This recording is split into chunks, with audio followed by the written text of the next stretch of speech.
मंगल में पूजनीय श्रद्धेय संत समाज, धर्म प्रेमी सज्जन, शक्ति स्वरूप माताएं और बहन, छोटे छोटे बच्चे एवं बच्चियां, सभी को वंदन अभिनंदन करते हुए थोड़ा निवेदन करें। अभी हमारे परम श्रद्धेय श्री बालक साहब जी हमसे तो उम्र में भी बहुत बड़े हैं और साधु जीवन में भी वो हमसे पहले आए हैं और वो तो शुरू से ही साधु हैं।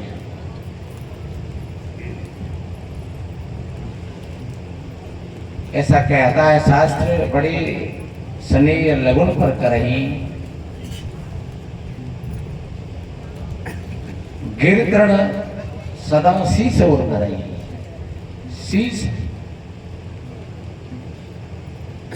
जो बड़े बड़े पहाड़ होते हैं वो तमाम पेड़ पौधा घास और फूस को अपने सिर पर रख करके अपना जीवन व्यतीत करते हैं। सच्चे अर्थों में व्यक्ति बड़ा वही होता है जिसका हृदय बड़ा होता है, जिसके विचार बड़े होते हैं, जो दूसरों की समृद्धि को देख करके उसके हृदय में प्रफुल्लता होती है, समझ लो वो व्यक्ति बड़ा है। और जो दूसरे को बढ़ता हुआ देख करके और अगर ईर्ष्या और जलन और क्रोध में उतर आया तो समझ लो कि वो व्यक्ति धीरे धीरे धीरे धीरे छोटा हो जाता है। पैर की चोट और हृदय की नीचता व्यक्ति को आगे नहीं बढ़ने देती। इसलिए हमेशा अगर कोई बढ़ता हुआ हो तो प्रसन्न होना, खुश होना और सहायता करना, सहयोग करना कि मेरा भाई बढ़ रहा है, बहुत अच्छी बात है, बहुत अच्छी बात है। और अगर आपका भाई बढ़ रहा है कहीं तो आप ही बढ़ रहे हो। अगर आपके भाई का कहीं सम्मान है तो आपका ही सम्मान है। आपके मित्र का अगर सम्मान है तो आपका ही सम्मान है। आपके बेटा का सम्मान है तो आपका ही सम्मान है। आपके छोटे भाई का सम्मान है तो आपका ही सम्मान है। आपको गौरव होना चाहिए कि धन्य है हमारा छोटा भाई है, लेकिन क्या कर रहा है। अगर आपने अक्सर करके यही होता है कि जलन पैदा हो जाती है, ईर्ष्या पैदा हो जाती है, चाहे वो घर परिवार की बात हो, बहन बेटियों की बात हो, चाहे वो भाई भाइयों की बात हो। एक भाई अगर बढ़िया अच्छा मकान बनवा लेता है तो दूसरे भाई के फिर ईर्ष्या पैदा हो जाती है। एक छोटी सी बात मेरे ध्यान में आ गई। महात्मा लोग कहा करते हैं, बताते हैं, कोई एक भगत जी थे पुजारी, और पुजारी थे लेकिन थे दरिद्री, कंगाल। और व्यक्ति दरिद्री होता है वो अपने विचारों से ही होता है। जिसके हृदय में संकीर्ण विचार होते हैं वो धीरे धीरे पतन की ओर चला जाता है। जिसके हृदय में विचारों की विशालता होती है वो व्यक्ति धीरे धीरे ऊपर चढ़ता हुआ चला जाता है। अपने आप को कमजोर मत समझना। आपका हृदय विचारों का सागर है। चाहे आप उसको तुम गंदगी गंदे बना करके और आप चाहे उसको नाला बना दीजिए उन विचारों को, और चाहे एक झरना बना दीजिए, वो आपकी मर्जी है। अगर आपने अपने विचारों को सुंदर झरना बना दिया तो आपको तो सुख और शांति मिलेगी, लेकिन उस झरना के आसपास जो लोग रहेंगे वो पानी पिएंगे, वो स्नान करेंगे उस झरना में, उनको भी सुख मिलेगा, शांति मिलेगी, उनका भी जीवन अच्छा बनेगा। और ध्यान रखो, विचारों से बड़ी और कोई शक्ति नहीं है व्यक्ति के पास। बाबा साहब के पास में, लाला जल्दी हटाओ, बंद कर दिया, बंद कर दिया बेटा, बंद कर दिया, पीछे ले जाओ या बाबा साहब के पास में विचारों की शक्ति थी। एक विचार की शक्ति से, कलम की शक्ति से उन्होंने तलवार नहीं उठाई, उन्होंने कोई तोप और तलवार नहीं चलाई। एक वैचारिक शक्ति से कितना बड़ा परिवर्तन किया। लोग आज उनको भगवान कहते हैं। लोग जयकारे लगाते हैं, धन्य है बाबा साहब को। हजारों साल की व्यवस्था को एकदम पलट दिया। ऐसे पलटा, कितने अपमान सहे। पानी नहीं पीने दिया, कोई बात नहीं है। गाड़ी में से उतार दिए, कोई बात नहीं है। किसी ने अपशब्द कह दिए, कोई बात नहीं है। कितना हृदय विशाल था उनका। लोग आज कितना उनका जयकारा लगाते हैं और मद्यपान करते हैं और आपस में द्वंद्व करते हैं और लड़ाई और झगड़े करते हैं आपस में, और चंदा के पैसा इकट्ठा कर करके बाबा के नाम से और भाई की शराब और बकरा मुर्गा खा जाते हैं। तो सज्जनों, बेचारे के जो क्षेत्र है, सदगुरु कबीर साहब ने तो जहां तक कहा है, कर विचार बेकार पर हर तरन तारण सोय, और कहे कबीर भगवंत भज नर दुतिया और ने।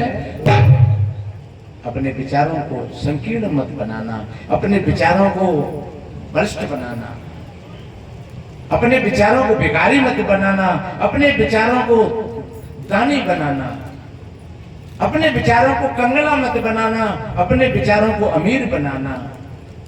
जब आपके विचार कहते हैं वो फकीर फकीर नहीं जिसका दिल अमीर ना हो, और वो अमीर अमीर नहीं जिसका दिल फकीर ना हो। तो सज्जनों, कहें कबीर वो ही बड़ा जिसके बड़े विचार। तो मैंने बोला बाबा साहब ने एक वैचारिक धारा से और हजारों साल की रूढ़ी बात को पलट दिया, और हम सभी भाई बहन विचारवान बने। लेकिन हमारे विचारों में कब सड़ांध पैदा हो जाती है। मैंने बोला था कि एक पुजारी था, पड़ा रहता घर पर, सोचता रहता उल्टा सीधा। उसकी पत्नी ने कहा पुजारी ने कि सुनता ना हो कि हाँ, कि हमने सुना है कि एक समुद्र के किनारे पर एक महादेव बाबा का मंदिर है, और वहां जाकर के कोई भजन करता है तो जो कुछ मांगता है वही उसको मिल जाता है। तो तुम चले जाओ, नहीं यहाँ डरे परे क्या करते रहते हो, दिन भर खाट को तोड़ते रहते हो। पुजारी की समझ में आई कि चलो ठीक है, सही कह रही है पुजारी। और जाकर के पुजारी ने और वहां जाकर के भजन ज्ञान किया। ये कथा है, प्रसंग है, दृष्टांत है किसी बात को समझाने के लिए। तो वहां जाकर के उन्होंने कुछ भजन ध्यान किया, महादेव बाबा की आराधना की, और बताते हैं महादेव बाबा प्रकट हो गए और कहा कि बता तू क्या मांगता है सो मांग ले। पुजारी ने कहा महाराज मैं क्या मांगू, आप जानते हो आप जो बिना मांगे ही दे दो।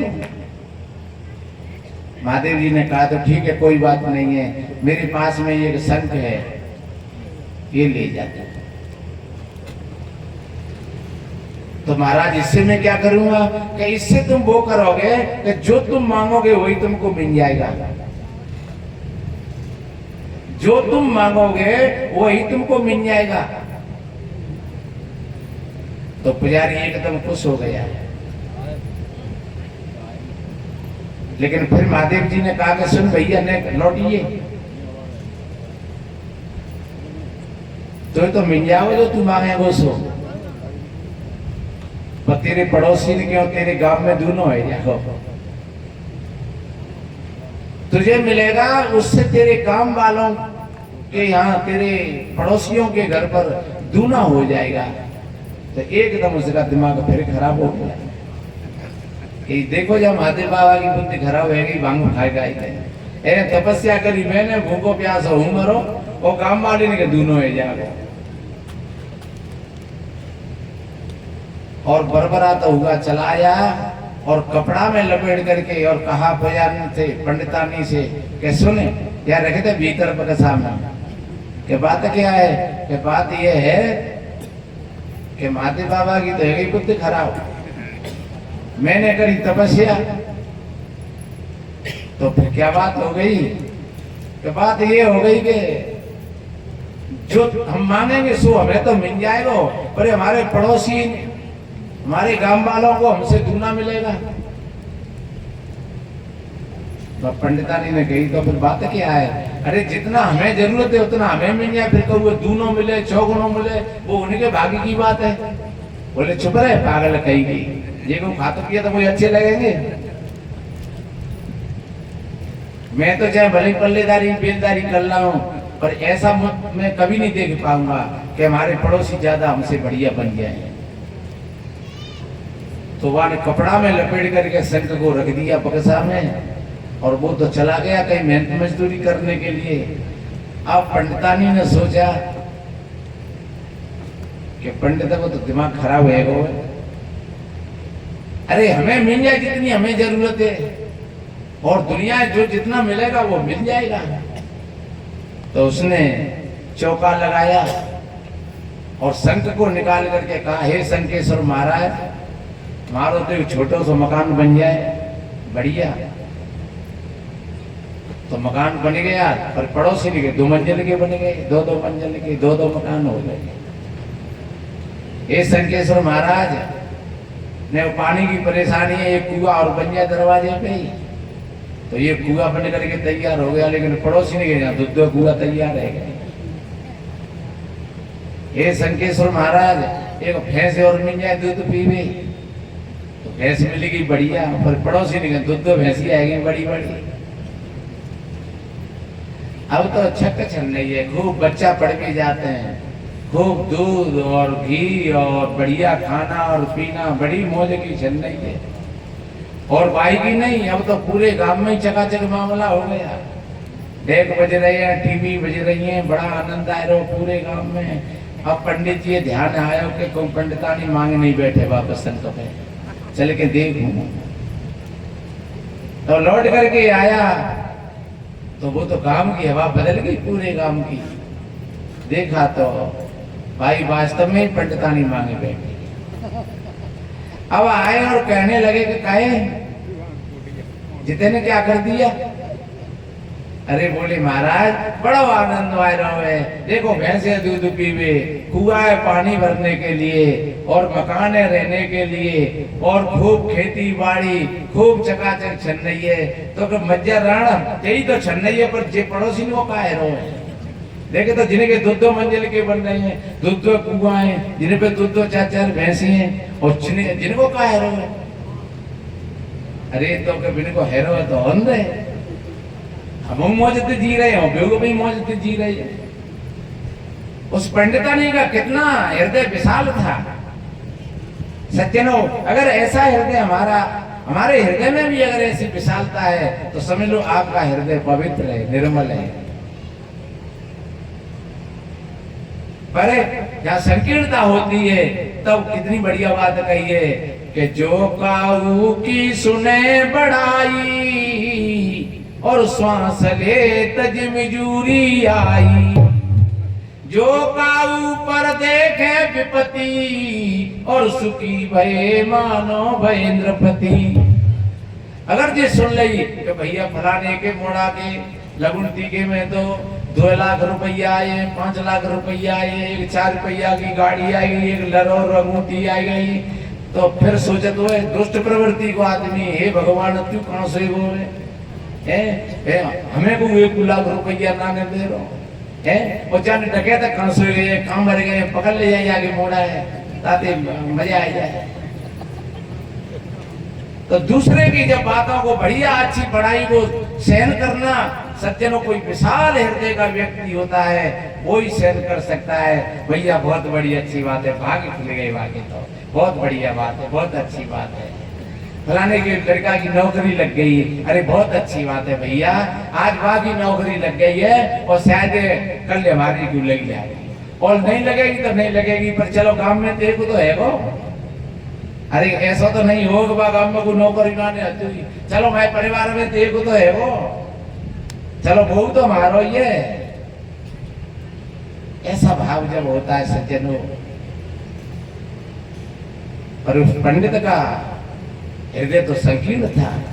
अब विचार करने लगा कि अब क्या किया जाए, और हाल एकदम ध्यान में बात आई कि ये तो शक्ति है, चाहे तीरे पश्चिम की ओर चला दो चाहे दक्षिण की ओर चला दे, वो तो पश्चिम में मारेगो और दक्षिण में मारेगो।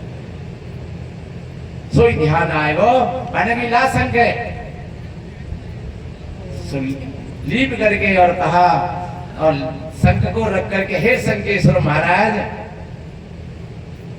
मैं तो एक आगे फूट जाए मैं तो कहीं एक काम कर ले तो भैया बाकी पंडित की तो एक फूटी और सब गांव की दो फूट गई। अब बेचारे अंधे हो गए। अब सवेरे ही जा रहे पंडित जी 10 टका का राम राम सा कहो कहा है रो है कि पता ना पंडित क्या हो गया हमारी तो दो गांव फूट गई कि डट जाओ चाहिए ऐसी तैसी करेंगे हो गई। दूसरे दिन आकर के और फिर सवेरे हे शंकेश्वर महाराज मेरी तो एक टांग टूट जाए मैं तो भाई एक टांग से काम चला ले भैया बाकी एक टांग टूटी और पूरे गांव के लोगों की दो टांग टूट गई नीचे से गोलम गोल हो और हुआ का उधर आंख चली गई और पैर टूट गए और सज्जनों धीरे धीरे सरकते सरकते उन्हीं कुआओं में सबके सब डूब करके मर गए और वो भी नहीं बचा। वो भी एक आंख से नहीं दिखो तो सड़क को पैर से पूछ लो वो पूरा वो मरी क्योंकि जो दूसरे को मिटाना चाहेगा वो स्वयं कभी आगे कैसे जाएगा। ये तो ये कहानी है एक उदाहरण है सज्जनों। वास्तव में ये चतुर जो आदमी होते हैं चालाक आदमी होते हैं उनको दूसरों का खाना पीना रहना सहना अच्छा नहीं लगता है और यही सदियों से होता आया है। ये आज की बात नहीं है। किसी न किसी प्रकार से धोखा दे करके गठियाई करके किसी प्रकार से ये आंखों को ही फोड़ना है। ये तो आंख शरीर की आंख होती है एक विवेक की आंख होती है तो हमारी विवेक की आंखों को आज भी फोड़ रहे हैं फोड़ने वाले बड़े बड़े मंचों पर बैठ करके और तमाम अंधविश्वास की बातें सुनाते हैं और जनता को वहीं की वहीं गुमराह कर देते हैं। उनकी आंखों को नहीं खुलने देते हैं उनको नहीं जागने देते हैं और वो स्वयं कुआं में पड़े अंधविश्वास में और दूसरों को भी समाज को भी वो कुआं में ढकेलते हुए चले जाते हैं अज्ञान के कुआं में। ये चतुर और विद्वान लोगों के विचार ऐसे ही रहे हैं। ध्यान रखो जिस जो मंच लगा हुआ है ये विद्वानों का नहीं है ये ज्ञानी पुरुषों का है और ज्ञानी पुरुष में और विद्वान में अंतर होता है। विद्वान केवल ऐसे जानो जैसे भरा हुआ पानी बरसात का और ज्ञानी ऐसे जानो जैसे झरता हुआ पानी झरना का। भरे हुए पानी में तो कभी गंदगी आ जाती है कभी गर्माहट आ जाती है कभी ठंडा हो जाता है और कभी उसमें कीड़े भी पड़ जाते हैं उसमें से बदबू भी आने लगती है क्योंकि वो भरा हुआ पानी है। लेकिन झरना का पानी कभी गंदा नहीं होता है उसमें कभी कीड़े नहीं पड़ते हैं हमेशा शीतल रहता है ठंड में गर्म रहता है और गर्म में ठंडा रहता है। आपने अगर सीख समझ करके किसी ज्ञान को इकट्ठा कर लिया है वो एक विद्वता हो सकती है तुम्हारी लेकिन वास्तव में जो तुम्हारे भीतर जिसमें तुम्हारे अनुभव के पुट लग गए। ध्यान रखो ज्ञान तो पहले भी था। अरे सोना सुनार ने बनाया नहीं है सोना तो पहले भी था लेकिन उस सोने की परख करी इसलिए उससे कहने लगे सुनार। क्या सुनार ने सोना बनाया? सोना तो पहले ही था केवल सुनार ने उस सोने को परखा था। लोहार ने लोहे को केवल परखा था और उसका उपयोग किया था इसलिए उसको हम लोहार कहने लगे क्योंकि लोहा तो पहले से ही था। ऐसा नहीं कि लोहार ने लोहा को बनाया हो। पत्थर किसी कारीगर ने नहीं बनाया है। हाँ उसमें से मूर्तियां हैं और कलाएं उसको परख परख करके कारीगर बनाता है तब कहते हैं बड़ा कलाकार है ये पत्थर का बड़ा ये अच्छा लोहार है अच्छा सुनार है। ऐसे ही जो ज्ञान में जो अनुभव के पुट जिसके लग जाते हैं मेरे भाई बहनों उसको ज्ञानी कहते हैं। और जो अनुभव के पुट तो नहीं लगा पाता है अनुभव तो नहीं कर पाता है और वो सीख सीख करके इधर उधर से और ढोता रहता है बोझा और वो रहने में अगर नहीं आता है तो सज्जनों फिर वो ऐसे ही समझो जैसे गधा की पीठ पर चंदन, गधा की पीठ पर चंदन को गट्ठा धरो है, पर सुगंधी तो कोई बोध थोड़ा ही है उस सुगंधी का, उसके लिए तो वो लकड़ियों का पूजा है। कोई भी शास्त्री हो, कोई भी विद्वान हो, अगर विद्वता में अगर ऐसा ही है, उसके पास में अगर अनुभव के पुट नहीं है, तो समझ लो कि उसने केवल उस गधा की भांति और उस शास्त्र के पूजा को ढो रहा है, लेकिन सच्चे अर्थों में उस शास्त्र का विशेष उसको गहराई का कोई बोध और ज्ञान नहीं है। केवल अर्थ करने से और कविता बनाने से कोई कवि नहीं होता है। वो हमारी रेनी में आ जाए। सदगुरु कबीर साहब जी ने कहा है, कथनी लागे खांडसी करनी बिसकी लोय, और कथनी सो करनी करे बिससों अमृत हो। कहता तो बहुते मिले, कहता मिला न कोई, सो कहता है भाई जान दे जो न कहता हो। अगर हमारा हृदय संकीर्णता से भरा हुआ है, जैसे उस पंडित का हृदय संकीर्णता से भरा हुआ था, ऐसे ही अगर हमारा हृदय भरा हुआ है, तो हम निवेदन करते हैं, आज संकल्प लेकर के अपने हृदय को पवित्र बनाएं और विशाल बनाएं। आपका हृदय जब विशाल होगा, आप जितना हृदय आपका सुंदर होगा, उतनी आप सुंदर लगोगे। कोई व्यक्ति कपड़ों से सुंदर नहीं होता है, कोई व्यक्ति क्रीम और पाउडर से सुंदर नहीं लगता है, कोई व्यक्ति काला और भूरा होकर के सुंदर और सुंदर नहीं होता है, कोई व्यक्ति किसी जाति समाज में जन्म लेकर के छोटा बड़ा और सुंदर नहीं होता है। सुंदर व्यक्ति वही होता है जिसके भीतर में, जिसका हृदय सुंदर होता है, जिसके विचार सुंदर होते हैं, वो व्यक्ति ऊपर से सुंदर होता है। इसलिए मेरे भाई बहनों, हम अपने भीतर की सुंदरता को समझें, और वो भीतर की सुंदरता हमें कहीं बाहर नहीं मिलेगी। लोग बाहर भटक रहे। एक बहन बाहर गई कहीं, एक बहन ने कहा, एक छोटा सा भजन सुनाऊं फिर पूरा करेंगे। साहिब जी विराजमान है।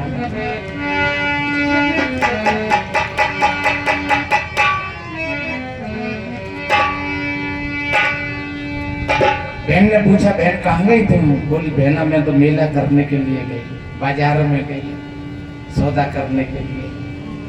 बोले, बहना ये बाजार मैं बताऊं? और वो बाजार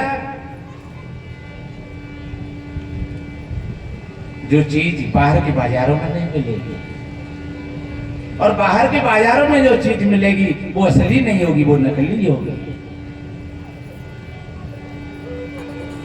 और बाजार के जो व्यापारी हैं वो भी नकली है।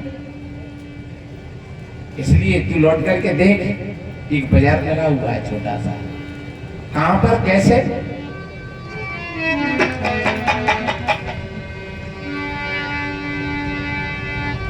एरी सखी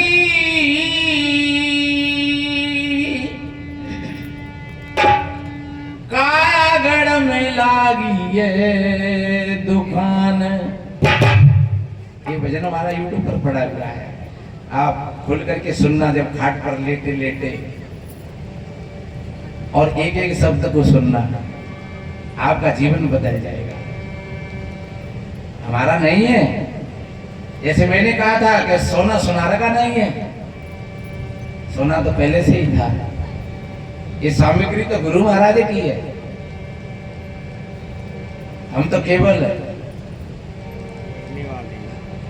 परोसने वाले हैं, बांटने वाले हैं, बताने वाले हैं। जैसे सुनार, सोने में से नाना तरह के गहने और आभूषण गढ़के, सोना नहीं बनाया उसने, आभूषण बनाए हैं। ऐसे ही जो ज्ञान है वो गुरु महाराज का है, लेकिन नाना तरीका से ये संत महात्मा कहते हैं और समझाते हैं और बताते हैं। कहने लगे, वो बाजार दौड़ी काये को गई, एरी सखी कायागढ़ में लागी ये दुकान, बाजार दौड़ी काये को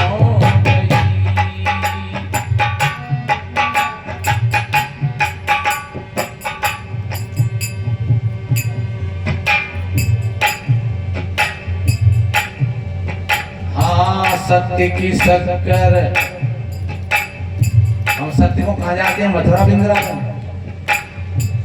हम सत्य को कहाँ खोजते हैं? अयोध्या में। सत्य कहाँ मिलेगा? काशी में। लेकिन यहाँ सच्चे अर्थों में देखा जाए तो सत्य तुमसे अलग नहीं है। हाँ, सत्य की शक्कर, दया की मिश्री, प्यार के पेरा जाने। सत्य की शक्कर, दया की मिश्री, प्यार के पेरा जाने। अरे भैया, वैसे को ज्यादा शक्कर खा जाए तो शुगर बन जाते। डॉक्टर लोग कहते हैं कि 2 जहर है सफेद, और 40 की उम्र से आगे वाले व्यक्तियों को इन 2 जहरों से सावधान रहना चाहिए, एक नमक और एक शक्कर, चीनी। इसलिए ज्यादा नमक खाओगे चर्म रोग हो जाएगा, ज्यादा शक्कर खाओगे शुगर बन जाएगी। पर यहाँ तो कभी कहता है सत्य की शक्कर, दया की मिश्री, प्यार के पेरा जाने। सत्य की शक्कर,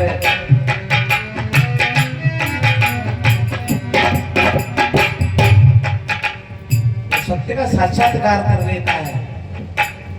अरे चीनी खा करके तो 10-20 मिनट के लिए मुख मीठा होता है, लेकिन जो सत्य का साक्षात्कार कर लेता है उसका तो पूरा जीवन मिठास से भर जाता है। इसलिए सत्य की शक्कर और दया की मिश्री और प्यार के पेरा। किसी दुकानदार से कहू जाके कि भैया ये 10,000 को सत्य दे रहे हैं, तो वो कहेगा पागल हो गए हो तुम। सज्जनों, ये सौदा बाहर की दुकानों पर नहीं मिलेगा। हाँ, सत्य की शक्कर, दया की मिश्री, प्यार के पेरा जाने।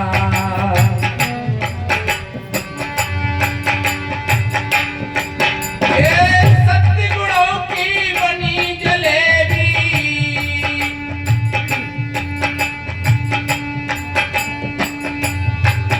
ओ सत्य गुणों की बनी जलेबी,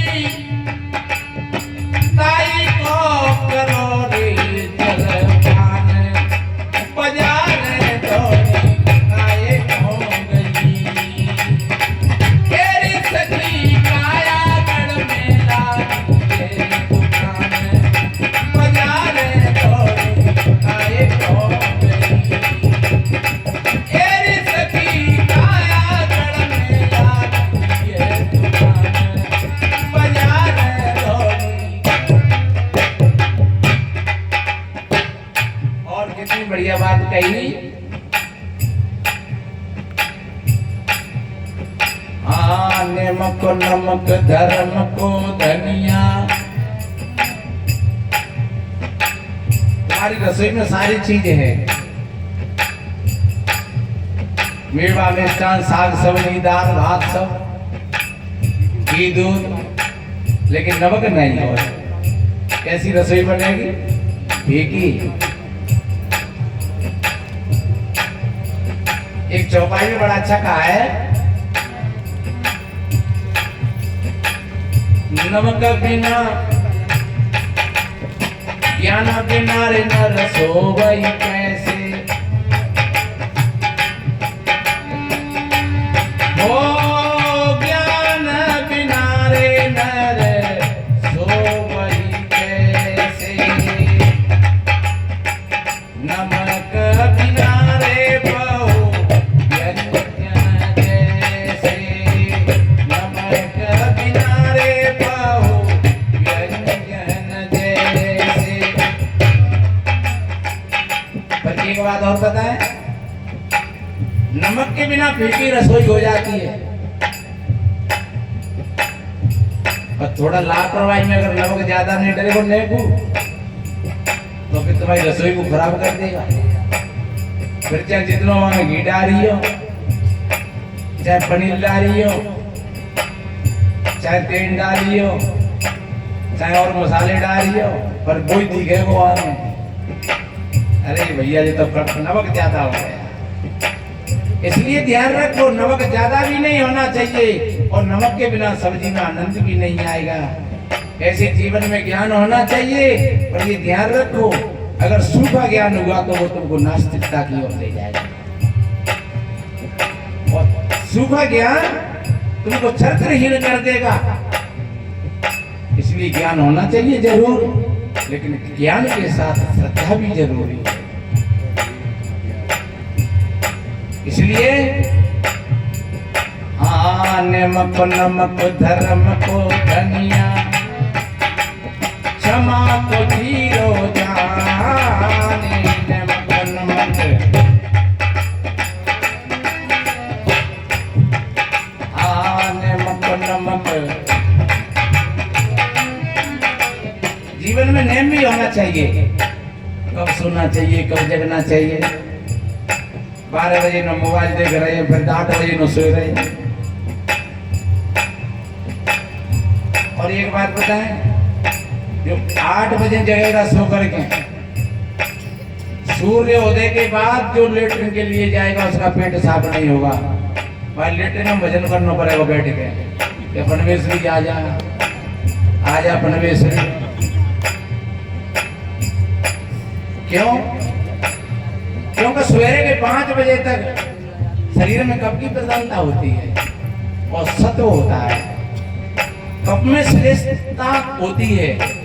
तो आप सूर्योदय से पहले ही अगर आप पानी पी करके लेटरिन के लिए जाओगे, आपका पेट साफ हो जाएगा और आप हजारों बीमारियों से बच जाओगे। अगर सूर्योदय के बाद में आप लेटरिन करने के लिए गए तो कफ की श्लेषता खत्म हो जाएगी, सत्व की प्रधानता चली जाएगी और तमस पैदा हो जाएगी और आपके भीतर में मन सूख जाएगा। और जब मन सूख जाएगा तो फिर कोई सूखा हुआ मल तुमको बीमार कर देगा, फिर तुमको तमाम चूरन और चटनी लेनी पड़ेगी। इसलिए 10 बजे सो जाइए और 4 और 5 के बीच में जग जाइए। खूब पानी पियो, आंखों में छींटा मारो,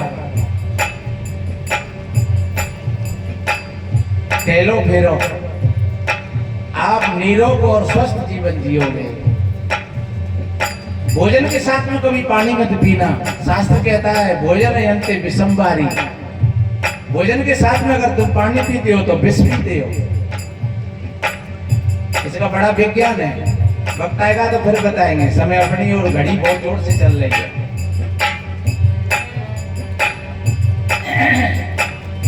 नमक नमक धर्म को धनिया, क्षमा को धीरो जान।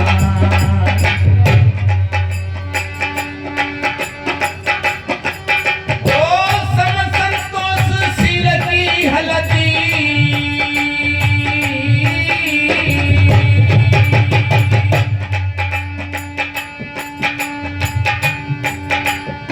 सम संतोष शील की हलती।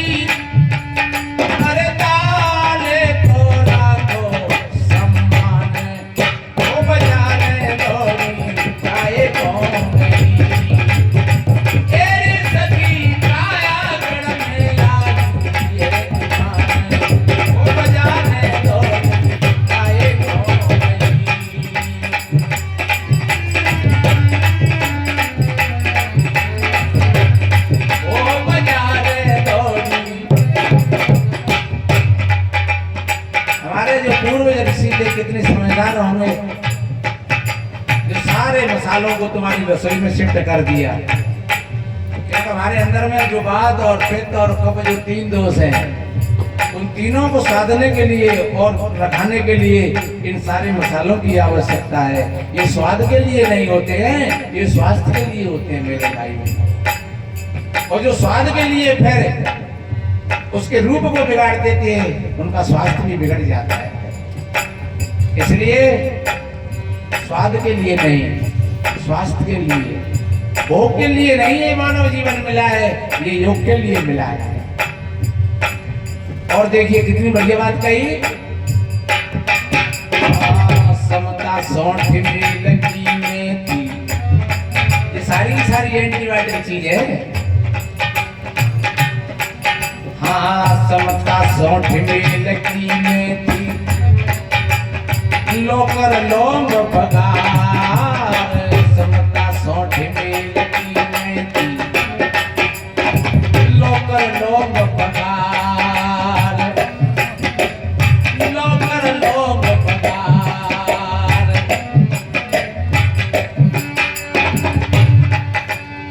ज्ञान को खारा विवेक को चूना, अरे प्रेम को खायो वे पान, बाजार दौड़ी खाए कौन। एरी सखी काया जड़ में लागी ये दुकान, ओ बाजार दौड़ी खाए कौन। एरी सखी काया जड़ में लागी ये दुकान, ओ बाजार दौड़ी।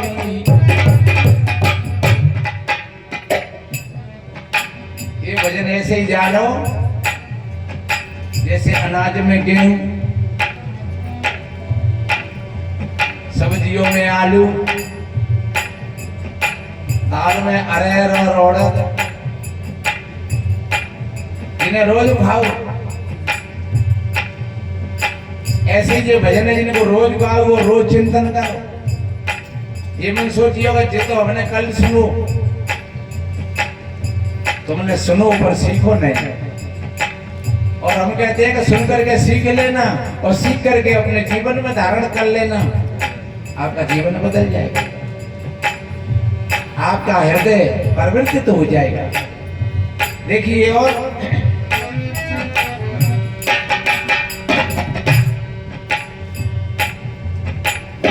मुँह की मिर्च लोभ को लहसन, क्रोध तमाकू जाने। मुँह की मिर्च लोभ को लहसन, क्रोध तमाकू जाने। मुँह की मिर्च लोभ को लहसन जो जरूरी है। तुमने 50 कमाए और तुम 50 में खर्च करे आए, और फिर संध्या को जरूरत पड़ी या सवेरे जरूरत पड़ी तो कहोगे खर्च मारना पड़ा होगा नहीं। इसलिए लोभ भी जरूरी है।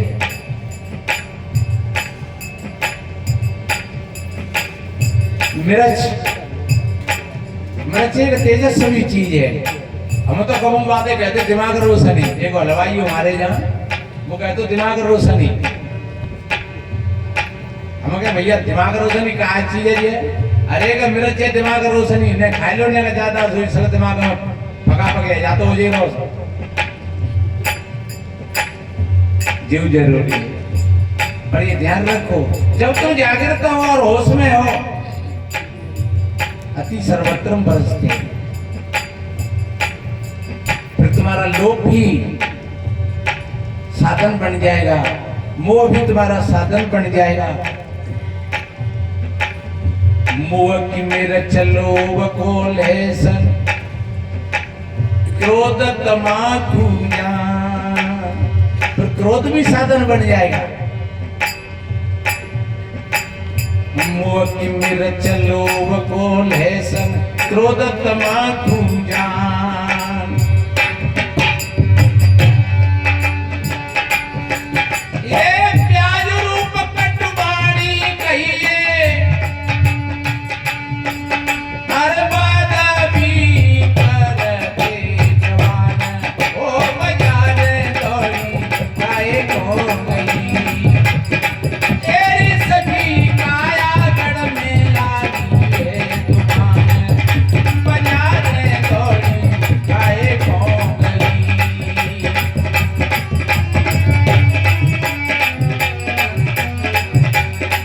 ओ बाजार दौड़ी। हमारे पूज्य साहब जी बोल रहे अभी, मालिक साहब जी कौआ ने कहूँ प्रवचन करे से लोगों ने डीम मारे वहां दूसरी जगह बैठे करके बाउंड्री मारे ढेड़ा ढेड़ा कह करके, तीसरी जगह फिर करे प्रवचन थे बाउंड्री पत्थर पर गए। कौआ ने सोची भाड़ में जाए देश बहुत बेकार है, चलो हम विदेश में देखे हूँ। माना उड़ान भरी रास्ता में कोयल मिलेगी, बोले काका जी कहाँ जा रहे हो? एक मोड़ी कछुआ से पूछे देश बहुत बेकार है। ऐसे बेवकूफ आदमी है, जहाँ मैं प्रवचन करने के लिए बैठता हूँ भाई लोग मेरे से गाली देते हैं और डीम मारते हैं। तो फिर कहाँ जा रहे हो? कि बहुत देश बड़े हैं, अमेरिका, इंग्लैंड, जर्मन, जापान, चीन। तो काका जी एक बात मैं बताऊं कि बताए भैया क्यों बता दे? तो कहे टाँटा हूं तो नहीं समा रहोगे, तो डीमे पर है, चाहे जर्मन चले जाओ चाहे जापान चले जाओ, और जब टाटा हो तुम संभाल ले हो, तो तुमको यहीं से फुर्सत नहीं होगी, लोग यहीं तुमको घेरे घेरे कर रखेंगे। इसलिए मेरे बहन भाइयों हमेशा मीठा बोलो। प्याज और लहसुन खाने से तो केवल घंटे 2 घंटे के लिए बदबू होती है, और प्याज और लहसुन खाना कोई बुरी बात नहीं है, हम भी खा लेते हैं। बच्चों भाई बहन झूठ बोलते हैं, गाली देते हैं,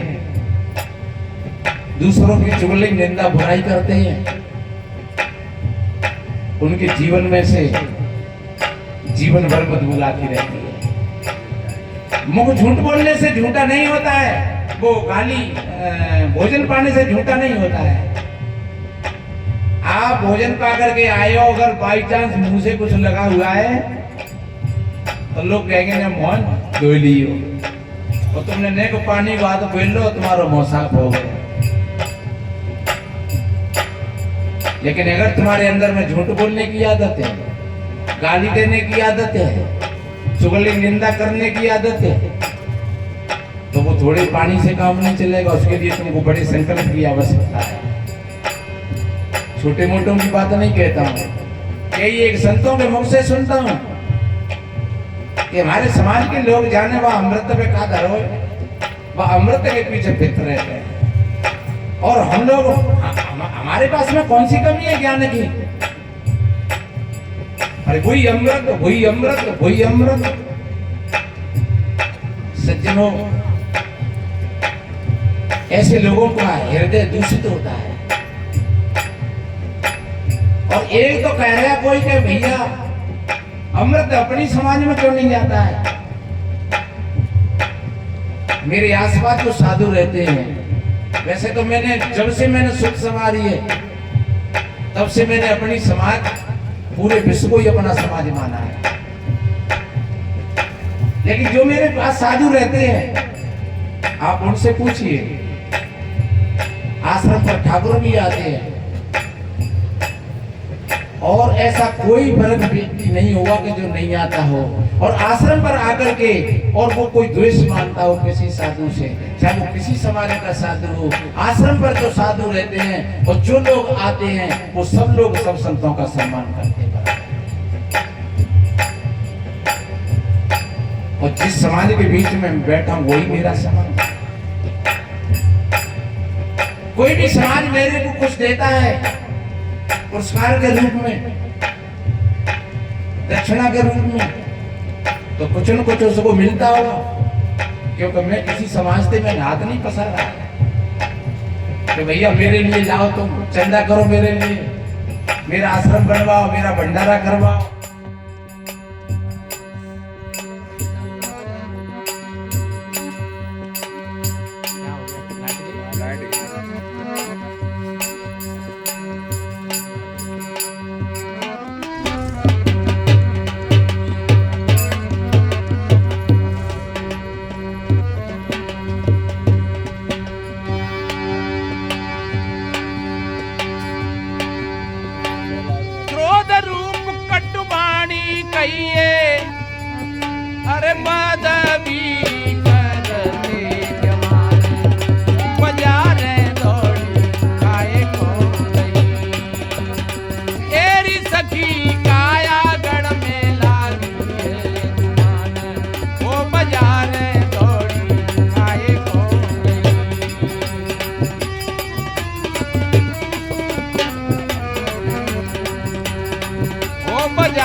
बहनों,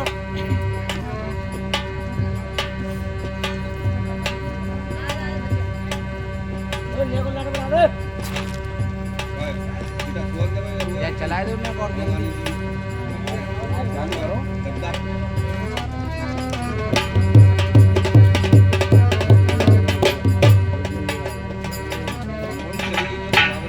इसलिए मेरे भाई बहनों,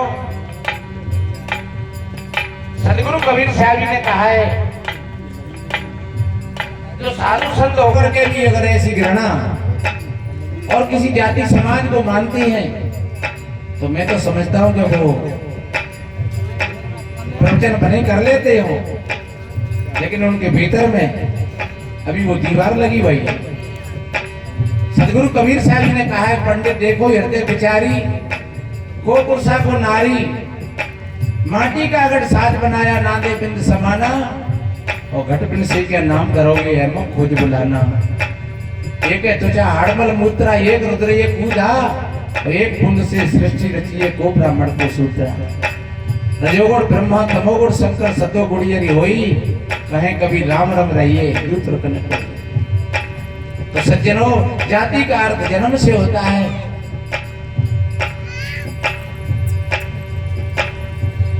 संतों के लिए और मेरे लिए तो सभी मेरे भाई हैं। सभी के पास जो कोई मुझको प्रेम से बुलाता है मैं पहुंच जाता हूं। जो मेरे से एक हाथ हट करके चलता है मैं उससे 4 हाथ हट जाता हूं। जो मेरी तरफ एक कदम उठाता है मैं उसकी तरफ 10 कदम उठाता हूं, क्योंकि भरोसा तो गुरु महाराज पर है, किसी व्यक्ति और जाति पर कोई साधु नहीं होता है। इसलिए वो बहन कह रही आखिरी भक्ति समय अपनी ओर है, जाने पूज कर सौदा कर ले ओ भलो बुरो सब जाने। जाने पूज कर सौदा कर ले ओ भलो बुरो सब जाने। सतगुरु देवा मुक्ति के दाता, अरे पारक पद पहचाने, ओ बाजार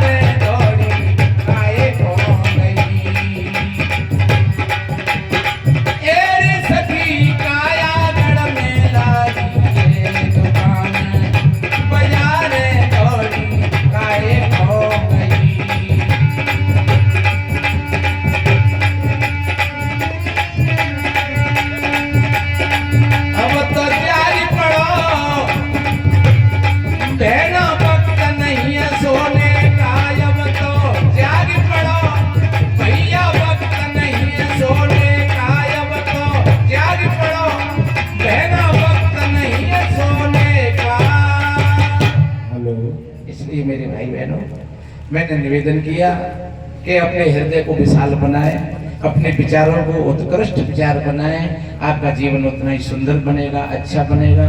दूसरे के सुख को देख करके सुखी हो जाइए, दूसरे के दुख में थोड़ा हाथ बढ़ा दीजिए। कहते हैं दुखियों पर तुम करुणा करना, प्यासे को नीर पिलाना जी, भूखे को तुम भोजन देना, प्यासे को नीर पिलाना जी, और दुखियों पर तुम करुणा करना, परोपकार कमाना जी। यही मानव जीवन की विशेषता है। और हमारे पूज्य साहब जी विराजमान हैं, वक्त आएगा तो फिर दिन में हम सभी भाई बहनों के समक्ष धन्य निवेदन करेंगे। संतों का यही भाव होता है, सर्वे भवन्तु सुखिनः, सर्वे सन्तु निरामया, सर्वे भद्राणि पश्यन्तु मा कश्चित् दुःख भाग् भवेत्। सभी के जीवन में आनंद नहीं शुभ मंगल कामनाओं के साथ बोलिए सदगुरु कबीर साहिब की साहिब।